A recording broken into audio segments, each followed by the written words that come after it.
Viewers మనం వచ్చేసి సమైక్య భారతి అనేటువంటిది పాఠాన్ని చూడబోతున్నాము. ఇక్కడ వచ్చేసి యూనిట్ 1లో వచ్చేసి 8వ తరగతి తెలుగు సెకండ్ లాంగ్వేజ్ తీసుకున్నటువంటి వారి కోసంగా దేవులపల్లి వెంకట కృష్ణ శాస్త్రి గారు రచించింది.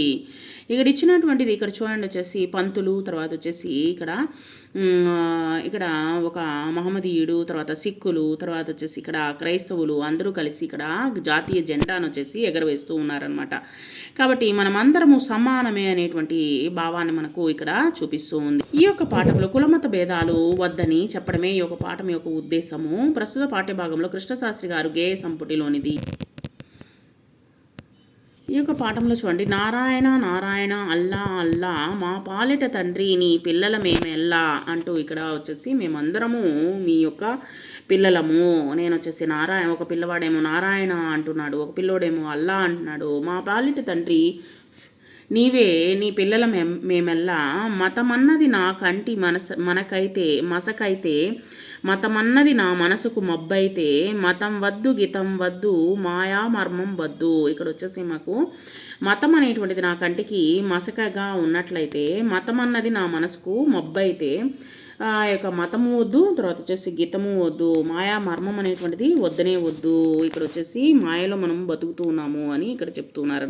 ఇక్కడ ద్వేషాలు రోషాలు తెచ్చేది మతమైతే, కలహాలు కక్షలు కలిగించేదే గతమైతే, మతం వద్దు గతం వద్దు మారణ హోమం వద్దు అని ఇక్కడ మనకు చెప్తున్నారు. ద్వేషాలు వద్దు, ఒకరిపైన ద్వేషం అనేటువంటిది పెంచుకోవద్దు, ఉన్నటువంటి అందరము సమానమైనటువంటిది రోషాలు అనేటువంటి తెచ్చుకోకూడదు, రోషానికి పోయి ద్వేషానికి పోయి సో ఏ మతాన్ని కించపరచవద్దు, కలహాలు కక్షలు అనేటువంటిది ఉంచుకోవద్దు, అలాంటి మతం అనేటువంటి వద్దు, గతం వద్దు, మారణ హోమం అనేటువంటిది వద్దు. మతం అన్నది గాంధీజీ హితమైతే, మతం అన్నది లోకానికి హితమైతే, హిందువులం ముస్లిములం అందరం మానవులం, అందరం సోదరులము, మేమందరం వచ్చేసి మనుషులము, మనమందరము మనుషులము, ఆ తర్వాతే వచ్చేసి హిందువులము ముస్లిములము, తర్వాత మహమ్మదీయులము అని ఇక్కడ మనమందరము సోదర భావముతో అంకిత భావంతో అందరూ వచ్చేసి కలిసిమెలిసి అన్నదమ్ముల వరే ఈ యొక్క మనమందరము మానవ జన్మ ఎత్తాము, మనమందరము కలిసిమెలిసి సోదరులంగా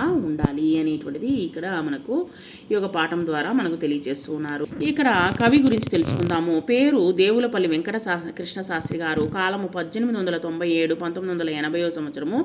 జన్మస్థలం వచ్చేసి తూర్పుగోదావరి జిల్లాలోని పిఠాపురము దగ్గర చంద్రపాలెంలో జన్మించారు. రచనలు వచ్చేసి కృష్ణపక్షము, ఊర్వశి, సాహిత్య వ్యాసాలు, సినీ గేయాలు, తర్వాత వచ్చేసి బిరుదు వచ్చేసి కళాప్రపూర్ణ, పద్మభూషణ్ అనేటువంటిది ఈయనకి బిరుదులు కలవు. ఈ యొక్క పాఠం యొక్క భావము మనం ఇందాక చెప్పుకున్నదే మళ్ళీ ఒకసారి చూద్దాం. చూడండి, శ్రీమన్నారాయణుడైనా సరే అల్లా అయినా సరే మన పాలిట దైవమే. అందరూ భగవంతుని యొక్క బిడ్డలమే. తర్వాత వచ్చేసి అల్లాని పిలిచిన, శ్రీమన్నారాయణ అని పిలిచిన, యేసు ప్రభు అని పిలిచిన, తర్వాత వచ్చేసి గురునానక్ అని పిలిచిన మనమందరము ఆయన యొక్క పిల్లలము. మతం అనేది నా కంటికి మసక లాంటిదైతే, అది నా మనసుకు మబ్బు లాంటిదైతే, ఆ మతం గీతం అనేటువంటిది నాకు వద్దు, ఆ మాయా మర్మం అసలే వద్దు. మతం మన మధ్య పగ కోపాలను తెస్తే, ఆ యొక్క గతం మన మధ్య కొట్టాటలు కక్షలను కలిగిస్తే అలాంటి మతం వద్దు, గతం వద్దు, హత్యాకాండలు అస్సలే వద్దు. మహాత్మా గాంధీ గారు ప్రబోధించేటువంటి మత సమానత్వమే ప్రపంచానికి మేలు చేస్తుంది. కాబట్టి హిందువులము ముస్లిములు అనేటువంటిది అందరూ మనుషులే, అందరూ సోదరభావంతో నడుచుకోవాలి అనేటువంటిది ఈ యొక్క పాఠము యొక్క భావము. ఒక పాఠంలో మనం నేర్చుకున్నది ఏంటి అంటే, అవసరమైతే దేశం కోసము ధన ప్రాణ త్యాగాలకైనా సిద్ధపడమే దేశభక్తి అని ఇక్కడ మనకు చాటి చెప్తూ ఉన్నారన్నమాట ఈ యొక్క పాఠంలో.